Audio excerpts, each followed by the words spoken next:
Hello students, तो स्वागत है आपका हमारे YouTube channel my target by Maurya sir पे। तो आज के इस वीडियो लेक्चर में हम लोग देखेंगे क्लास 10th का मैथमेटिक्स एनसीईआरटी का प्रश्नावली 3.7, जिसे हम लोग दो चरों वाला रैखिक समीकरण भी कहते हैं, या जिसे लीनियर इक्वेशन इनटू वेरिएबल्स भी कहा जाता है। तो इसमें हम लोग ऐच्छिक देख रहे थे और प्रश्न संख्या जो प्रीवियस प्रश्न है उन सभी का सोल्यूशन हमने अपने वीडियो लेक्चर में डाल चुके हैं। यदि आप उन्हें भी देखना चाहते हैं तो प्लेलिस्ट में पड़ा हुआ है। तो यहाँ पर देखिए, ये क्वेश्चन नंबर 6 क्या कह रहा है। बोल रहा है कि समीकरणों 5x minus y is equal to 5 और 3x minus y is equal to 3 के ग्राफ खींचिए। पहला क्वेश्चन, यहाँ से यहाँ तक पहला क्वेश्चन हुआ क्या कि आप इन दोनों के समीकरण के प्रयोग से ग्राफ खींचिए। फिर बोल रहा है कि इन रेखाओं और वाई अक्ष से बने त्रिभुज के शीर्षों के निर्देशांक ज्ञात कीजिए। ठीक है, बोल रहा है कि इन रेखाओं और वाई अक्ष से बने त्रिभुज के शीर्षों के निर्देशांक ज्ञात करना है। निर्देशांक जानते हैं ना, जिसे हम लोग x, y से सूचित करते हैं। ठीक, तो 2 पॉइंट मिलेंगे उस पे बिंदु जिस अक्ष पे काटेगा। ठीक है ना, x अक्ष और उस रेखा के द्वारा उसको आपको ज्ञात करके बताना है। फिर बोल रहा है कि इस प्रकार बने त्रिभुज का क्षेत्रफल परिकलन कीजिए। तो बहुत ही सिंपल क्वेश्चन है और ये बोर्ड एग्जाम में एकदम पक्का है कि ये आता है, VVI क्वेश्चन है। ठीक है, और ये पक्का श्योर है कि आता ही है। तो सबसे पहले यहाँ पे जो दो समीकरण दिया हुआ है वो लिख लेंगे यहाँ पर, चूंकि दिया है, क्या दे दिया है, तो दो समीकरण 5x माइनस वाई बराबर 5 और 3x minus y is equal to 3। तो यहाँ पे हमने लिख दिया कि चूंकि दिया है 5x minus y is equal to 5, इसे समीकरण 1 मान लेंगे और दूसरे वाले को 2 मान लेंगे। इतना कर लेने के बाद अब देखिए यहाँ पर कि थोड़ा सा अब आपको बॉक्स बनाना पड़ेगा, है ना। तो बॉक्स कुछ इस प्रकार बना होता है हमारा। तो हमने इस प्रकार ये बॉक्स दो गो बना लिया है ना, दो समीकरण है इसलिए दो बॉक्स बनाए। अब हमें क्या करना है कि यहाँ पर यक्स और वाई का मान रखेंगे। ठीक, और यक्स का मान रखेंगे तो वाई का मान मिलेगा, वाई का मान रखेंगे तो यक्स का मान मिलेगा। तो सिंपली अब देखिए, ग्राफ जब भी आपको खींचना हो ना, तो सबसे पहले एक बार यक्स को 0 रखिए, दूसरा बार वाई को 0 रखिए। तो अभी समीकरण 1 से हम लोग काम करते हैं। तो यहाँ पे हमने रखा है यक्स बराबर वाई बराबर 0, एक हमने रख दिया कि y का मान 0। ठीक, तो 0 हमने रख दिया इसके जगह पे। इसके फिर आगे क्या है, यानी कि 5x और माइनस वाई का मान हमने 0 रख दिया, बराबर है 5 के। ठीक, अब 0 को घटाइएगा तो खत्म हो जाता है। तो 5x बराबर हमारा क्या बचा, 5। ये मल्टीप्लाई में इधर आएगा तो डिवाइड में, यानी कि 1 टाइम्स कट जाएगा। x का मान कितना आया, 1। यानी इससे क्या स्पष्ट हुआ कि y बराबर 0 पर x का मान 1 आया है। तो चलिए यहाँ पर रख देते हैं। तो y का मान हमने 0 रखा था, तो x का मान कितना मिला, 1 मिल गया। अब नेक्स्ट पॉइंट, एक बार x को हम लोग 0 कर देते हैं यहाँ पर। तो x को हम लोग 0 कर लेते हैं। तो x बराबर 0 हमने रखा, फिर minus y is equal to 5 है हमारा। ठीक, तो ये 5 का 0 में जब मल्टीप्लाई होगा तो 0 हो जाएगा और ये बचेगा minus y is equal to 5। और ये दोनों तरफ माइनस जब लेते हैं तो यहाँ पे आ जाएगा माइनस, ये हो जाएगा प्लस, या y बराबर हम लिख सकते हैं -5।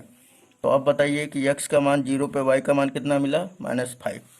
तो x का मान हमने 0 लिया तो y का मान आया था -5।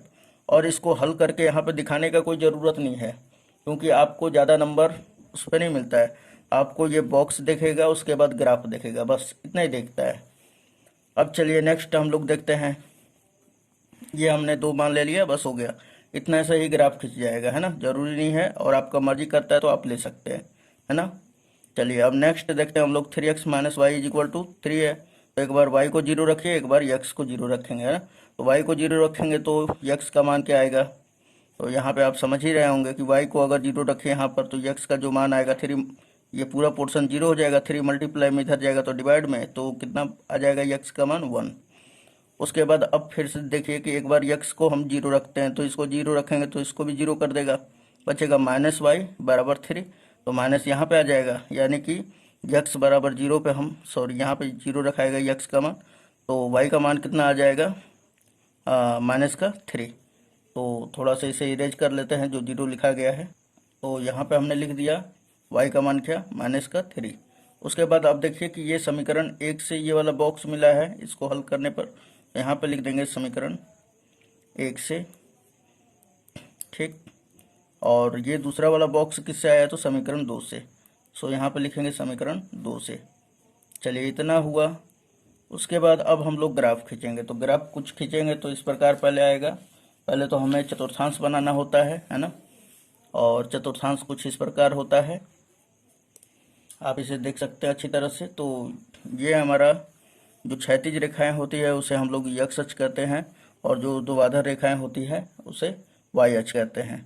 अब इस पे नंबरिंग कर देते हैं। तो जीरो के जो दाएं ओर की दूरियां होती है वो सब धनात्मक होती है, जीरो के बाएं साइड की जो दूरियां होती है ये ऋणात्मक होती है, और ये धनात्मक होने के कारण इसे यक्ष अक्ष कहा जाता है, और इसे ऋणात्मक के कारण यक्ष डैश कहा जाता है ना। और इसी प्रकार ये जीरो से ऊपर वाला पोर्शन जो होता है वाई अक्ष, ये पूरा रेखा हमारा वाई अक्ष कहलाता है। और ऊपर के जीरो से मूल बिंदु से ऊपर के जो दूरियां होती हैं उसे हम लोग वाई अक्ष कहते हैं, यानी कि वाई हम लोग कह देते हैं। और मूल बिंदु से नीचे की जो दूरियां होती है वाई डैश कहलाता है। क्यों? क्योंकि ये माइनस में होती है ना। अब उसके बाद देखिए, ये तो आप परिचित हो गए ग्राफ से, और परिचित होंगे भी पहले ही से। तो चलिए अब हम लोग क्या करते हैं, उस बॉक्स के मान को अब हम लोग दर्शाते हैं। तो सबसे पहले देखिए, इस पहले वाले समीकरण से हम लोग दर्शाएंगे। तो यक्स का मान 1 है तो वाई का मान क्या है, 0। तो चलिए यक्स का मान, ये यक्स अक्ष है, और यक्स अक्ष पर क्या कह रहा है, 1, और वाई अक्ष पर 0 कह रहा है। तो अब बताइए कि 1 और 0, यानी कि यक्स अक्ष पर 1 यहाँ पे है और वाई अक्ष 0 कहाँ है, तो यहीं पर है। तो इसके सामने यहीं पे आएगा। तो ये हमें पॉइंट क्या मिला, 1,0। तो यहाँ पे हम लोग लिख लेंगे इसे। तो ये हमने लिख लिया 1,0। ओके।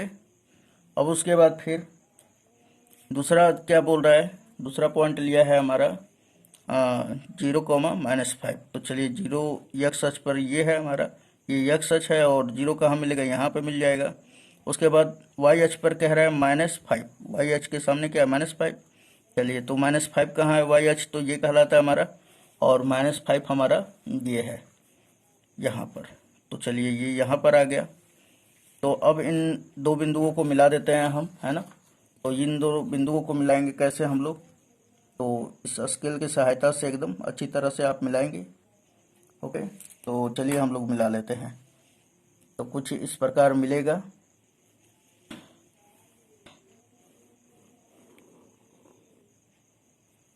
ठीक, ये हमने लिख दिया। और ये जो रेखा है किस समीकरण से बनाया है वो भी लिख देंगे हम लोग।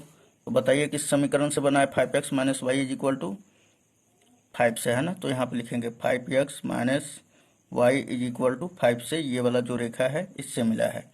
उसके बाद इतना हो गया। अब नेक्स्ट पॉइंट हमें दूसरा वाला समीकरण से बनाना है, दूसरा बॉक्स से। तो आप यहाँ पे देख सकते हैं दूसरा बॉक्स ये है, और x अक्ष पे 1, y अक्ष पे 0।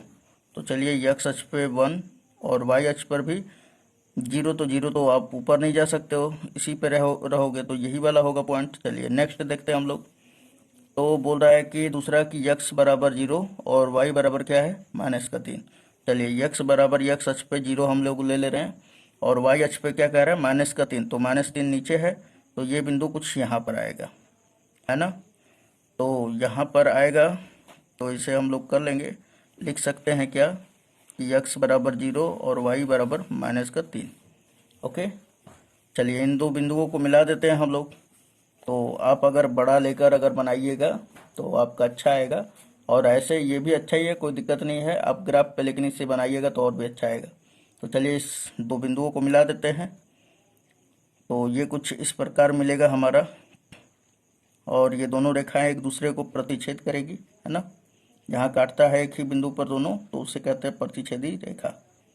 तो चलिए कुछ ग्राफ इस प्रकार आ जाएगा हमारा।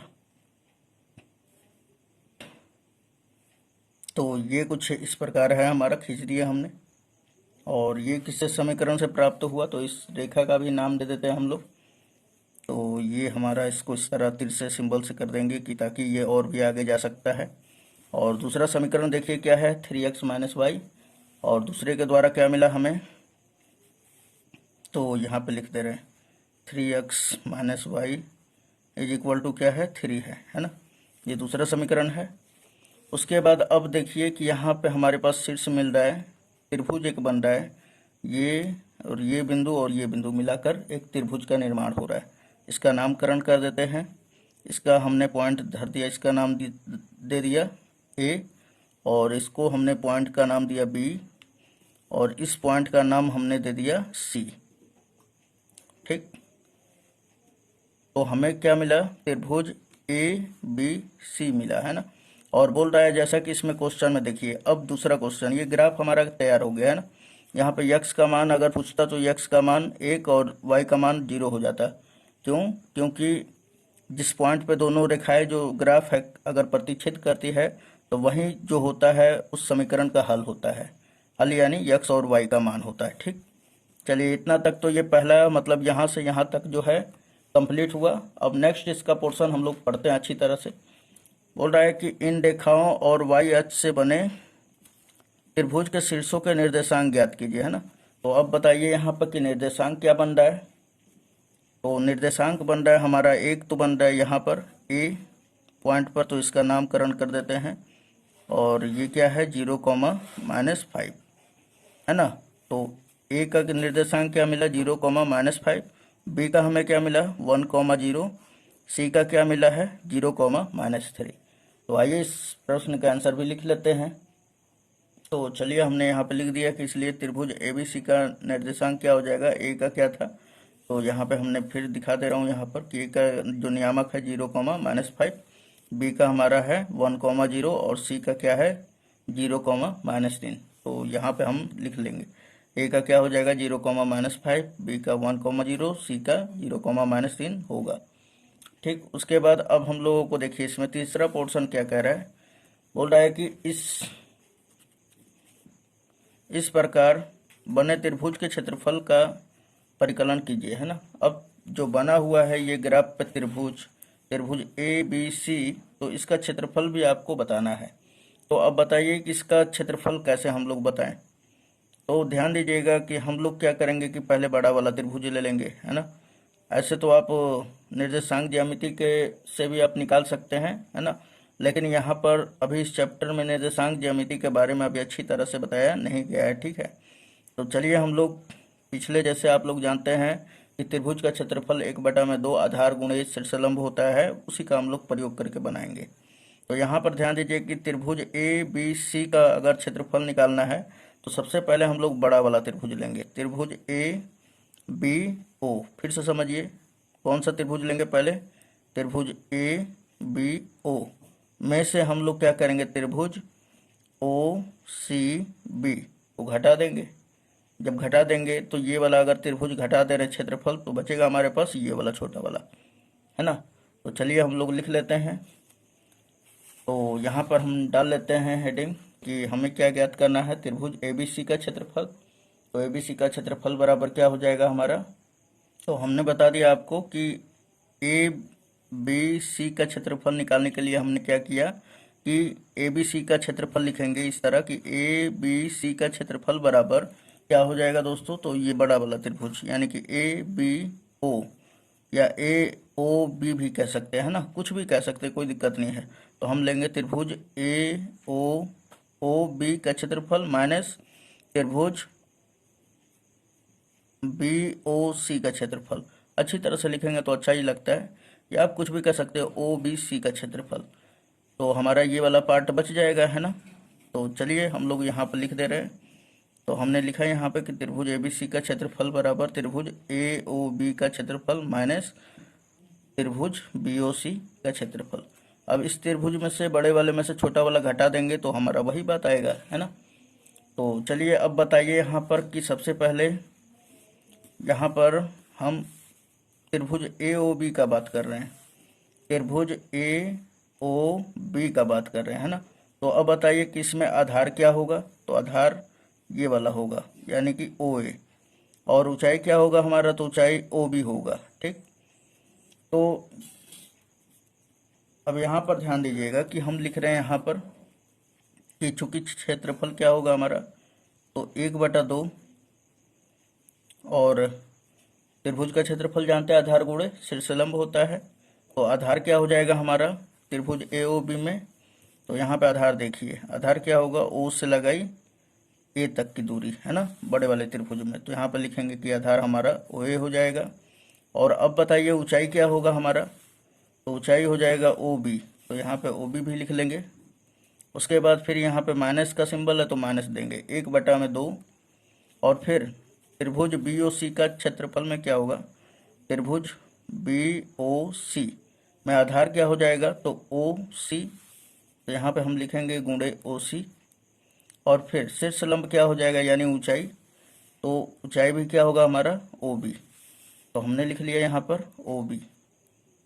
तो अब बात उठता है कि भाई इसमें आधार और ऊंचाई कहाँ दिया हुआ है ना, तो ये जो दूरी दिया हुआ है ना इकाई 1 सेंटीमीटर 2 सेंटीमीटर है ना, तो यही होता है। अब बताइए यहाँ पर देखिए कि 1/2 हमने लिख दिया है। थोड़ा सा इसे और भी आगे कर लेते हैं पेज को, क्योंकि आपको समझ में आएगा है ना। तो ये कुछ इस प्रकार है, और आप देख सकते हैं यहाँ पर कि यहाँ पर हमने लिखा है 1/2, तो यहाँ पर लिख ले रहे हैं 1/2। उसके बाद गुणे ओ ए, तो ओ ए का दूरी क्या हो जाएगा, ओ और ए कहाँ स्थित है, तो 5 इकाई दूरी पर है यानी 5 सेंटीमीटर के दूरी पर।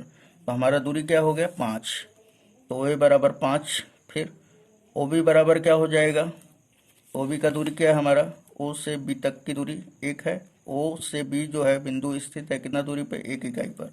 तो हम लोग यहाँ पर लिख लेंगे 1 सेंटीमीटर है ना, मैं सेंटीमीटर माप लिया हूँ पैमाना। फिर माइनस 1/2, और ओ सी का लंबाई कितना है, ओ से सी तक का, तो 3 तीसरे बिंदु पर है ना, तो यहाँ पे लिख लेंगे 3। और गुणे ओ बी का दूरी क्या है, तो इसका है 1।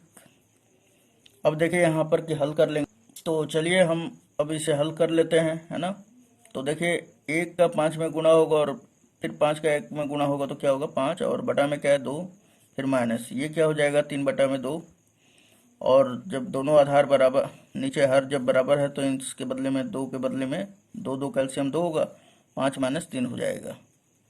और घटा देने पे क्या हो जाएगा 2/2, और इसे घटा देंगे तो एक बार में कट जाएगा। ठीक, तो ये हमारा क्षेत्रफल आ जाएगा 1 सेंटीमीटर स्क्वायर कह दीजिए या इकाई कह दीजिए, कोई दिक्कत नहीं है। अगर आप सेंटीमीटर के माप से लिए हैं तो सेंटीमीटर स्क्वायर कर देंगे, या वर्ग इकाई भी कह सकते हैं है ना। तो चलिए इसको वर्ग इकाई लिख देते हैं, कोई दिक्कत नहीं है, वर्ग इकाई। तो ये हमारा फाइनली आंसर हो चुका है, या आप सेंटीमीटर भी स्क्वायर कह सकते हैं, हमने सेंटीमीटर स्क्वायर कह ही लिया है। ठीक है, तो इस प्रकार दोस्तों ये हमारा क्वेश्चन कंप्लीट हुआ, और उम्मीद है कि आपको समझ में आया होगा। यदि वीडियो अच्छा लग रहा है तो प्लीज़ इसे लाइक ज़रूर कर दें और अपने दोस्तों में शेयर करें। ठीक है, कि उन्हें भी इसका सोल्यूशन मिल सके आसान। ठीक, एकदम आसान है, 2 बॉक्स लेना है, उसके बाद ग्राफ खींचना है, उसके बाद उसका त्रिभुज का आपको निर्देशांक बना लेना है, फिर आपको उसका क्षेत्रफल ज्ञात कर लेना है। बस बहुत आसान क्वेश्चन है, और आप ये यदि कर दे रहे हैं तो 5 नंबर का आपको मिलेगा। और इससे ज़्यादा टेंशन में मत होइएगा कि ये एक्स का मान दिखाना पड़ेगा, वाई का मान, है ना। कक्षा 10 के बच्चों को इसी तरह कह कह के और दिमाग पर बहुत काफ़ी बोझ डाल दिया जाता है।